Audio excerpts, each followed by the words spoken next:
പ്രധാനപ്പെട്ട വാർത്തയിലേക്ക് പോകണം. ഇപ്പോൾ സുധാകരന്റെ മൊഴി വിവാദ പ്രസംഗത്തിൽ സുധാകരന്റെ മൊഴി എടുക്കുന്നു എന്നുള്ള വളരെ പ്രധാനപ്പെട്ട ഒരു വിവരം കൂടി ഈ ഘട്ടത്തിൽ പുറത്തു വരുന്നുണ്ട്. ജി സുധാകരന്റെ പുന്നപ്രയിലെ വസതിയിലെത്തി അമ്പലപ്പുഴ തഹസിൽദാറാണ് മൊഴിയെടുക്കുന്നത്. ആലപ്പുഴ കളക്ടറുടെ നിർദ്ദേശപ്രകാരമാണ്. മുഖ്യ തെരഞ്ഞെടുപ്പ് കമ്മീഷണർ ആലപ്പുഴ കളക്ടറോട് നിർദ്ദേശിച്ചിരുന്നു കേസെടുക്കണമെന്ന കാര്യത്തിൽ. നിർദ്ദേശപ്രകാരമാണ് ഇപ്പോൾ നടപടി. ശരണ്യ, വിശദാംശങ്ങൾ. രഞ്ജിത്ത്, അല്പസമയം മുമ്പാണ് അമ്പലപ്പുഴ തഹസിൽദാർ അൻവറിന്റെ നേതൃത്വത്തിലുള്ള സംഘം ഇവിടെ സുജിസാറിന്റെ വീട്ടിലെത്തി അദ്ദേഹത്തിന്റെ മൊഴി രേഖപ്പെടുത്തുന്നത്. പുന്നപ്രയിൽ അദ്ദേഹത്തിന്റെ വസതിയിലെത്തിയാണ് ഈ സംഭവവുമായി ബന്ധപ്പെട്ട്, അതായത് ഇന്നലത്തെ വിവാദ പ്രസംഗവുമായി ബന്ധപ്പെട്ടുള്ള മൊഴി രേഖപ്പെടുത്തുന്നത്. ഇതിൽ ഏറ്റവും പ്രധാനപ്പെട്ട കാര്യം, കഴിഞ്ഞ ദിവസം നടന്ന NGO യൂണിയന്റെ പരിപാടിയുമായി ബന്ധപ്പെട്ട് ജി സുധാകരൻ തെരഞ്ഞെടുപ്പിൽ വോട്ടുകൾ, അതായത് തപാൽ വോട്ടുകൾ പൊട്ടിച്ചതിനെ സംബന്ധിച്ചുള്ള ഒരു വിവാദ പരാമർശം നടത്തിയിരുന്നു.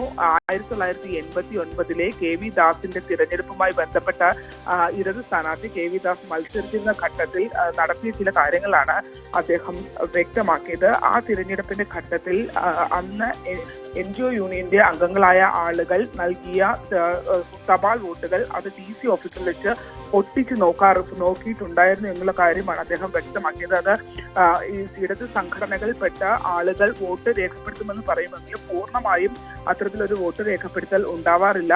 15% വോട്ടുകൾ പുറത്തേക്കാണ് പോകുന്നത്. അത്തരത്തിൽ പാർട്ടി ഓഫീസുകളിലോ അല്ലെങ്കിൽ മറ്റു ആളുകളെയോ വോട്ട് ഏൽപ്പിച്ചാൽ, അത് പ്രത്യേകിച്ച് ഇത്തരത്തിലുള്ള പോസ്റ്റൽ വോട്ടുകൾ ഏൽപ്പിച്ചാൽ അത് തുറന്നു നോക്കി ചിലപ്പോൾ തിരുത്തപ്പെടുന്ന സാഹചര്യം ഉണ്ടാകും. അതുകൊണ്ട് വോട്ട് രേഖപ്പെടുത്തുന്നവർ നേരിട്ട് വോട്ട് രേഖപ്പെടുത്തണം എന്നുള്ളതാണ് സുധാകരൻ പറഞ്ഞു വെക്കുന്നതെങ്കിൽ പോലും അതിനകത്ത് ഇത്തരത്തിലൊരു തുറന്ന പരിശോധന, താൻ പാർട്ടി സെക്രട്ടറി ആയിരുന്ന അല്ലെങ്കിൽ തെരഞ്ഞെടുപ്പ് കമ്മിറ്റി സെക്രട്ടറി ആയിരുന്ന സമയത്ത് ഒരു തുറന്ന പരിശോധന ഉണ്ടായിട്ടുണ്ട് എന്നുള്ള ഒരു വരികൾ അദ്ദേഹത്തിന്റെ ഇതിന്റെ ഭാഗമായി ഉണ്ടായി. തുടർന്നായിരുന്നു ഈ വിവാദങ്ങളിലേക്ക് കടന്നത്.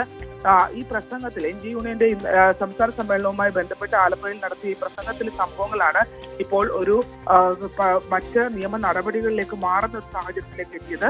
അമ്പലപ്പുഴ തഹസിൽദാർ, തെരഞ്ഞെടുപ്പ് കമ്മീഷന്റെ നിർദ്ദേശാനുസരണം അമ്പലപ്പുഴ തഹസിൽദാറാണ് ഇപ്പോൾ അദ്ദേഹത്തിന്റെ മൊഴി രേഖപ്പെടുത്തുന്നത്. ഒപ്പം തന്നെ കുളത്തൂർ ജെയിംസ്, അഭിഭാഷകനും പൊതുപ്രവർത്തകനുമായ കുളത്തൂർ ജെയിംസ് ഈ സൗത്ത് പോലീസ് സ്റ്റേഷനിലും തെരഞ്ഞെടുപ്പ് കമ്മീഷനെ സംബന്ധിച്ച് ഔദ്യോഗികമായി പരാതി നൽകുകയും ചെയ്തിട്ടുണ്ട്. അത്തരത്തിൽ ഇന്നലെ നടത്തിയ ഒരു പ്രസംഗമാണ് ഇപ്പോൾ വിവാദമാവുകയും മറ്റ് നിയമ നടപടികളിലേക്ക് മാറുകയും ചെയ്തിട്ടുള്ളത്. അതാണ് സാഹചര്യം. ഏതായാലും സുധാകരന്റെ മൊഴി ഇപ്പോൾ രേഖപ്പെടുത്തുകയാണ് അമ്പലപ്പുഴ തഹസിൽദാർ. സുധാകരന്റെ പുന്നപ്രയിലെ വീട്ടിലെത്തിയാണ് വിവാദ പ്രസംഗത്തിൽ മൊഴി രേഖപ്പെടുത്തുന്നത്. നമുക്ക്